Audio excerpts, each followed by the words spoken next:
Yes, well, this story coming out of China, an Australian man potentially facing the death penalty for allegedly trafficking methamphetamines. He says he thought he was simply carrying performance-enhancing peptides used for sport. 26-year-old Peter Gardner has told a court in Guangzhou that he'd been duped into being a drug mule by a sophisticated international smuggling syndicate with connections reaching into baggage handlers at Sydney Airport. Now, this again takes us back to the days of the Chappelle Corby case, where we heard repeatedly these stories about corrupt baggage handlers involved in drug trafficking. Tony Sheldon is the National Secretary of the Transport Workers Union. They oversee a division which includes the baggage handlers, and he's on the line. Tony Sheldon, good morning. Good morning, Stuart. Thank you for your time. We have seen some cases. You go back to 2005, and there was a baggage handler then working with Qantas who was stood down over alleged involvement in a cocaine trafficking syndicate. We've seen other cases as well. Are they more isolated than we might think? Well, we had certainly, you know, as in right across the rest of the community, you know, baggage handlers would be horrified to know that there's drugs being sold in their communities and exposing their kids. But you know, when you look at what can happen at these airports, you know, you've got many of the airport workers are not police checked. They're required to be, but they're not, because it takes 4 to 6 weeks for a police check to occur, and there's high turnover of staff because on very low wages and part-time and casual. In actual fact, even the security staff themselves at peak periods, there could be up to 25% of security staff who have not been ATO or federal police checked. They're working on visitor passes.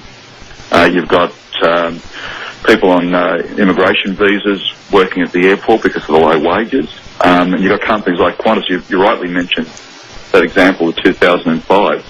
There was also a leaked report from the National Crime Authority which named a senior security officer coordinating security at Sydney Airport for Qantas that had links with organised crime. So you've actually got to make sure you train, which no company except Virgin does any security training at the airport. Qantas refuses to put it into their industrial agreements along with any other company bar Virgin. You don't have people trained to spot potential security or terrorist risk.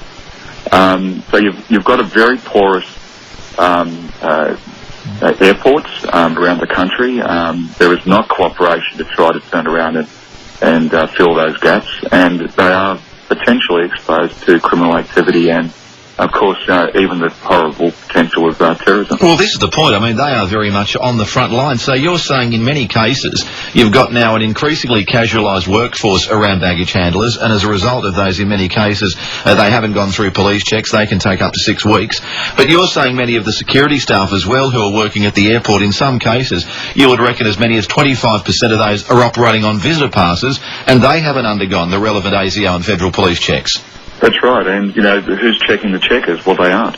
And the reason we've raised this consistently with a whole series of security agencies, with government, everyone from government ministers over the last decade, and consistently raised it in reports.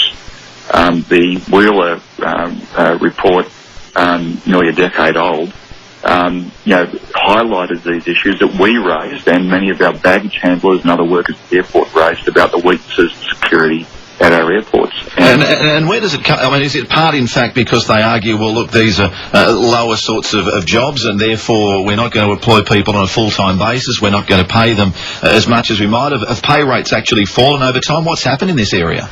Well, 21 in a census carried out by the government's agency, Census Agency in 2011, 21% of aviation workers earn less than the poverty line. And you've recently heard, you know, with of course, you know, terrific 5,000 job loss by Qantas, but there weren't actually 5,000 jobs lost. There was 5,000 permanent, trained, highly skilled employees that were put off and replaced by 9,000 part-time workers that are earning less than the poverty line because they're saying good enough hours. So you've got a high turnover of staff.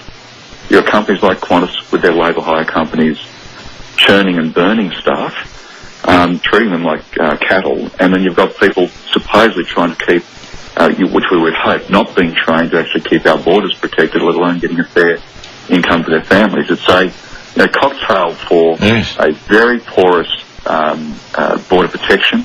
It means that law-abiding people that are out there don't know what to do, who to give the information to, or empowered to say anything.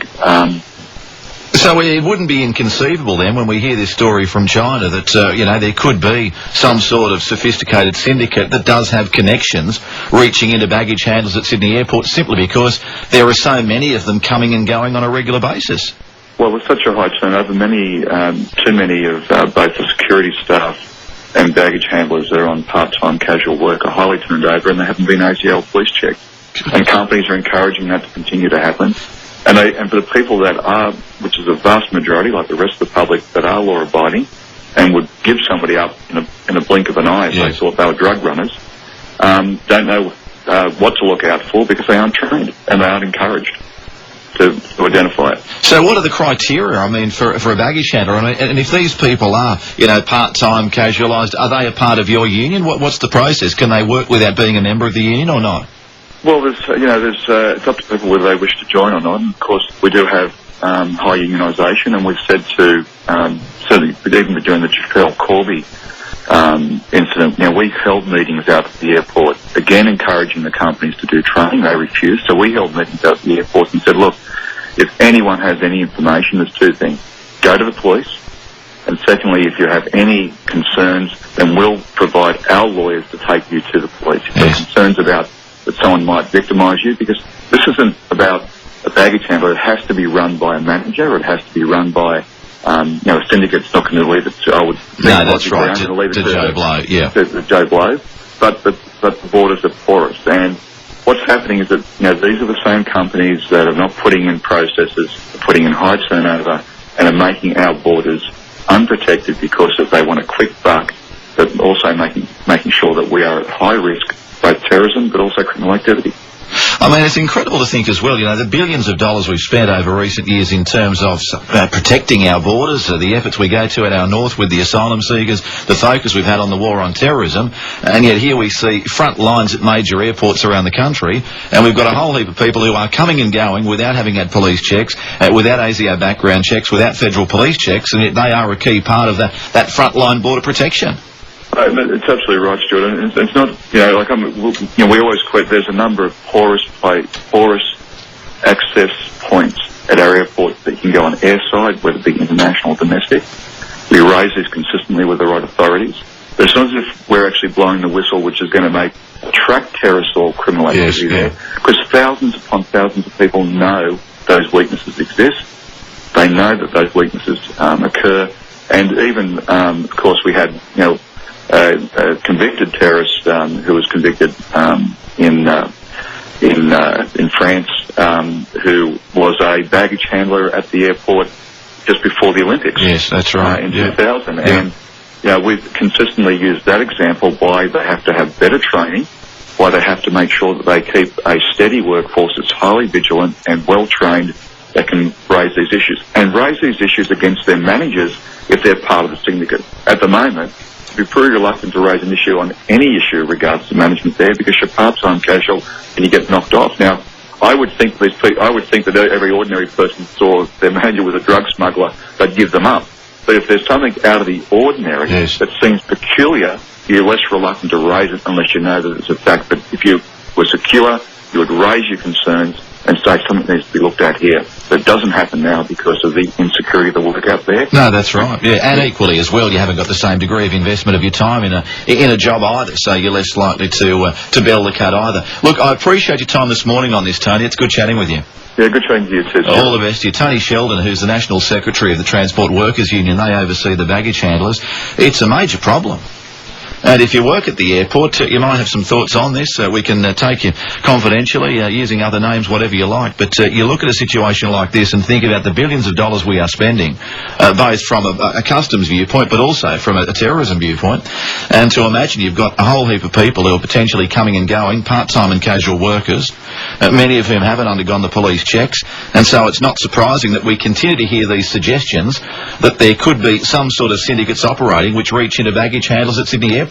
Now, if you are a lower paid worker, part-time or casual work, well, it's not beyond the realms that someone gets to you and says, look, you know what, here's a pretty easy way to make a few extra dollars. just pass a blind eye when this is happening or that's happening. Now, they would, as Tony Sheldon said, have to have some sort of manager on side when it comes to rostering and other things, but the potential is there. And if you've got the actual security staff who aren't undergoing ASIO or federal police checks themselves and instead turning up day after day or on a semi-regular basis on a visitor's pass as opposed to a permanent pass, then we've got some major problems with all of this. We'll get to your calls, 13 13 32 and other.